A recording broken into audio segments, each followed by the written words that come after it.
Good morning class, my name is Deepali Gupta. आज हम कर रहे हैं क्लास 7, सब्जेक्ट हमारा एसएसटी और चैप्टर चल रहा है हमारा 26 में हमने इस 2 पार्ट्स में ये चैप्टर ख़त्म कर लिया था, मतलब कि थोड़ा सा भी हमारा चैप्टर रह रहा है लास्ट।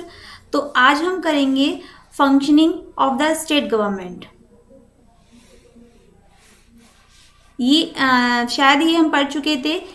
क्या जो हमारी स्टेट गवर्नमेंट है उसके 3 फंक्शन थे, लेजिस्लेटिव, एग्जीक्यूटिव और आपका न्यायालय जो होता है जुडिकल। ठीक, फिर हम पढ़ने वाले थे केस स्टडी। केस स्टडी में हम पढ़ेंगे आगे। चलिए स्टार्ट करते हैं।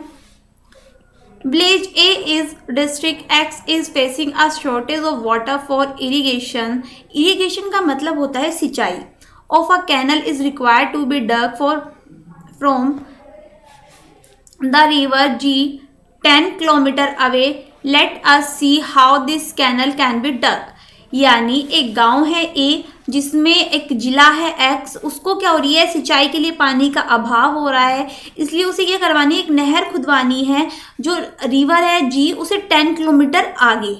तो उसको कैसे कैसे करेंगे, तो वही हम पढ़ेंगे। इसकी फर्स्ट हमारी हेडिंग है legislative functions. A state government need an authority of functions। एक राज्य सरकार को ज़रूरत होती है, जो स्टेट गवर्नमेंट होती है उसे अथॉरिटी की ज़रूरत होती है। मतलब कि जो फंक्शंस होता है इसको काम को कराने के लिए उसे स्टेट गवर्नमेंट की अनुमति की ज़रूरत होती है। This authority is in the form of a law pass by the state legislative letter. यानी जो ये आपका लॉ है कौन पास करता है, state legislator. So when the state government want to take some action it need a relevant law. जब एक स्टेट गवर्नमेंट चाहता है इस पे एक्शन लेना तो उसे ज़रूरत है कानून की। During this the season of Vidhan Sabha the MLA of district act request the speaker to give him time as he a proposal.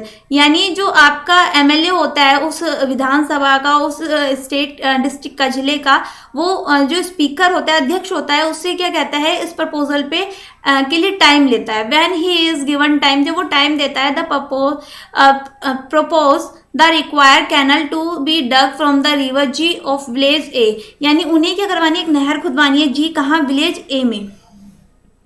In view of shortage of water for irrigation, यानी वहाँ कमी है किसकी, सिंचाई के पानी की। If his proposal is accepted by the house, अगर उनका यह प्रपोजल इस हाउस में क्या हो जाता है, एक्सेप्ट हो जाता है, the speaker from a committed, जो स्पीकर होता है वो कमिट कर देता है, and the committed looks into the requirement in view of its truthfulness and feasibility. और फिर उसकी जो मतलब कि कितनी सच्चाई है, क्या ऐसा होना चाहिए, सब क्या होता है, चेक होता है। इफ द कमिटेड, जो कमेटी है वो क्या करते हैं, is convince that the canal is really required it submits recommendations to the speaker that fund for the purpose should be allotted. फिर क्या होता है, उसके लिए जो फंड होता है उसके लिए देखा जाता है कि हमारे पास फंड है। जो फाइनेंस मिनिस्टर है वो क्या करता है, चेक करता है। If the finance minister is convinced he send the recommendation to the irrigation minister for drafting a bill. यानी अगर जो आपका क्या है, फाइनेंस मिनिस्टर है, उसके पास इतना धन है और वो बिल पास हो जाता है, तो वो कहाँ भेजते हैं, सिंचाई मंत्रालय में उस बिल को। In the case the concerned MLA too can process a private bill in the Vidhan Sabha if he so it took will undergo the same process। और ये क्या होता है, एक सेम प्रोसेस के तहत ये गुजरता है इस तरीके से। The irrigation minister will prepare a draft and present in the Vidhan Sabha। On its presentation the bill goes through 3 readings। In the first reading the member of Vidhan Sabha, ये जो आपका बिल होता है वो 3 जगह पढ़ा जाता है। पहले विधानसभा में are intimated about the nature of the bill. In the second reading any amendment suggested by the members of considered, यानी सेकेंड पढ़ा जाता है मेंबर्स के द्वारा, जो कंसिडर करते हैं, डिस्कस किया जाता है उनके द्वारा। In the third reading the bill is voted upon, और थर्ड पढ़ा जाता है voted upon. If it is has been pass by the Vidhan Sabha, जब वो विधानसभा से पास हो जाता है, it is send to the Vidhan Parishad for a vote, और इसके बाद ये कहाँ भेजा जाता है, विधान परिषद में भेजा जाता है वोट के लिए, कि लोग बाग उस पर क्या करते हैं, अपनी मत देते हैं। If it is passed thereto, it is send to the governor, अगर ये यहाँ से भी पास हो जाता है तो राज्यपाल के पास भेजा जाता है। The governor can sign the bill, और जो गवर्नर होता है वो साइन करता है इस बिल पर।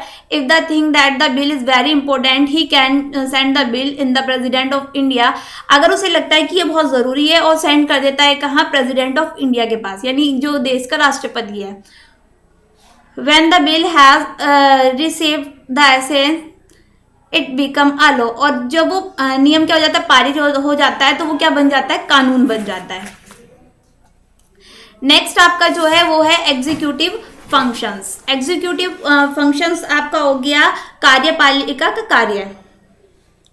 After the our proposal of digging a canal from river G to village A has become a law, जो आपकी नदी है वो किसके बाद खोदी जाती है, एक प्रपोजल के बाद।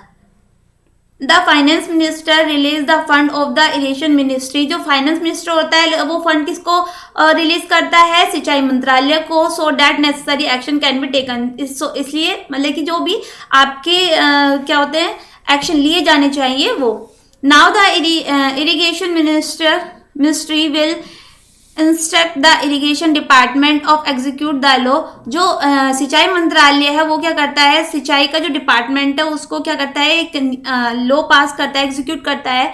It will acquire the land from the owner of the required land between river G and village A, जो आपकी रिवर जी है और विलेज ए तक जो पानी जाता है उसके लिए जो नहर बननी है, उसके लिए जो जमीन चाहिए, वो क्या करता है, जितनी भूमि की रिक्वायरमेंट होती है वो बताते हैं। It will appoint a conductor, वो सॉरी कॉन्ट्रैक्टर, फिर उसके बाद वो एक कॉन्ट्रैक्टर को अपॉइंट करते हैं फॉर डिगिंग द कैनल, नहर को खोदने के लिए, and construct of any other facilities that may be require if in this case, और उन्हें जो भी सुविधाएं चाहिए इस केस के लिए वो उन्हें क्या करते हैं, देते हैं।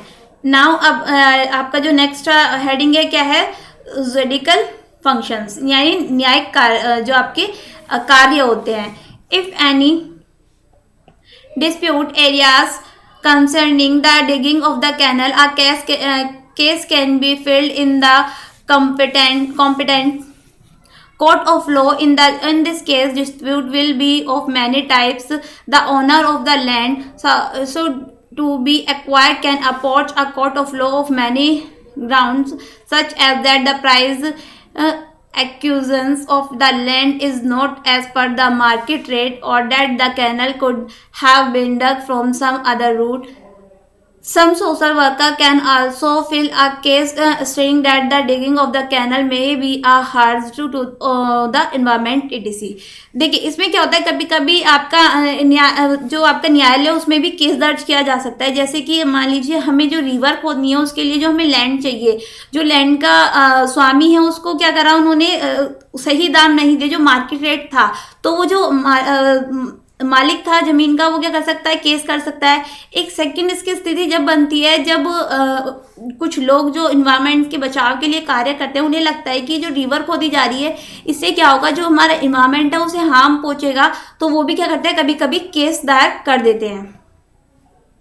The court decided the case according to the relevant law in irrigation, investigate all relevant aspects of the case and gives its verdict. The verdict of the lower court can be challenged in the high court of law. जो आपकी court होती है वो क्या करती है, high court में challenge कर सकती है, और वो एक कमेटी मतलब कि जैसे इन्वेस्टिगेट करती है कि जो आपका केस है वो सही है या नहीं। You can see the working of the state government project is an elaborate project which requires the cooperation of many people. This has been done of ensure that the job is done well for the welfare of the people of the state. यानी जो आपका काम है, जो government के state project, government मतलब कि state government के प्रोजेक्ट होते हैं वो कैसे बनते, मतलब कि लोग उनके लिए ज़रूरत होती है बहुत लोगों की हेल्प की, और जो मतलब कि स्टेट के लोग होते हैं वो अपनी जो ड्यूटी होती है बहुत अच्छे से निभाते हैं। नेक्स्ट है यूनियन टेरिटरी। यूनियन टेरिटरी से आप अच्छे से तरह समझते हो जो केंद्र शासित प्रदेश होते हैं उनके बारे में हम पढ़ेंगे। There are 6 union territory and 1 national capital. देखिए हाँ, यहाँ पे थोड़ा मिसप्रिंट है, हमारी जो यूनियन टेरिटरी है वो 7 है और जो 1 जो क्या हमारी जो यूनियन टेरिटरी भी गिनी जाती है और जो क्या है भारत की कैपिटल भी है, वो क्या है हमारी Delhi. In India these are small in area और population, these are administered by the central government directly thought the administrator called the chief commissioner of the legislative governor. A union territory may have Vidhan Sabha elected by the people and a council of ministers headed by the chief minister. The government of a union territory function just like an other state. Any other state. जो आपके union territory के function होते हैं वो कैसे एक state की तरह ही होते हैं। वो क्या होता है आपके, लेकिन जो उसकी लैंड होती है वो थोड़ी छोटी होती है और जो उसके एक तरीके से मान लीजिए पॉपुलेशन होती है वो भी स्टेट से कम होती है। जैसे आप दिल्ली देखेंगे तो यूपी बहुत बड़ा है स्टेट दिल्ली के अकॉर्डिंग, लेकिन वो क्या है वहाँ से आपका एक पूरी सरकार वहाँ पे आपकी वहाँ से चलाई जाती है। और जो आपके केंद्र शासित प्रदेश होते हैं वहाँ पे एक कमिश्नर, चीफ कमिश्नर के साथ आपका जो मुख्यमंत्री होता है वो क्या करता है, उसको संभालता है। उसकी जो एक तरीके से मंत्रालय है या फिर एक काम है वो इनके द्वारा ही चलाया जाता है। ठीक है, तो ये हमारे कुछ स्टेट गवर्नमेंट मतलब यूनियन टेरिटरी के फंक्शन से जो हमने कंप्लीट कर लिए। ये चैप्टर हमारा यहीं कंप्लीट होता है। आज के लिए इतना ही। Thank you.